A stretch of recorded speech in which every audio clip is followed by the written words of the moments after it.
Bonjour à tous. Tous les humains espèrent en des jours meilleurs. Et nous tous, nous travaillons pour que la génération suivante soit mieux que notre génération. C'est en tout cas l'espoir que nous caressons. Même si, effectivement, cette histoire nous montre que ce n'est pas toujours le cas.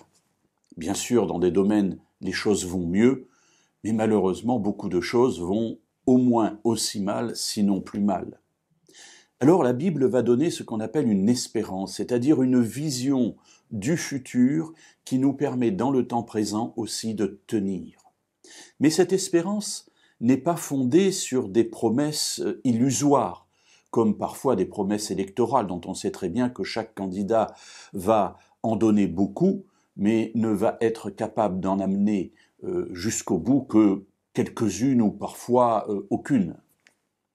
Ici, Dieu affirme cette espérance, l'assure, l'ancre dans un acte, la mort de Jésus et sa résurrection.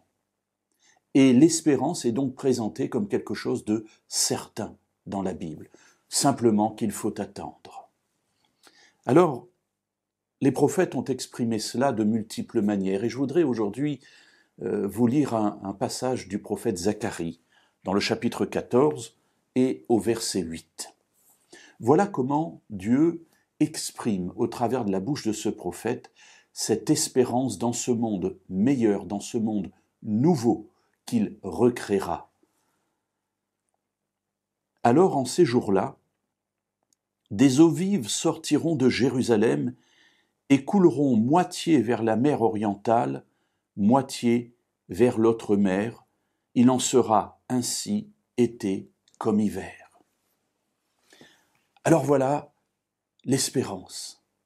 La terre qui sera à nouveau irriguée par des fleuves qui couleront de Jérusalem, Jérusalem le lieu où se trouve le temple, c'est-à-dire où se trouve Dieu, et qui iront pour moitié vers la mer orientale, c'est-à-dire la mer morte, la mer qui à l'heure actuelle ne reçoit comme affluent que les eaux du Jourdain, c'est-à-dire un très petit fleuve, sinon en hiver, où il y a plus d'eau, ou en tout cas au printemps. Mais ici, justement, ce que dit le passage, c'est que l'eau viendra été comme hiver. Il y aura toujours de l'eau, et cette eau va réapprovisionner cette mer qui, déjà à l'époque de Jésus, était une mer morte, une mer salée. Alors oui, mes amis, l'espérance de la Bible n'est pas utopique.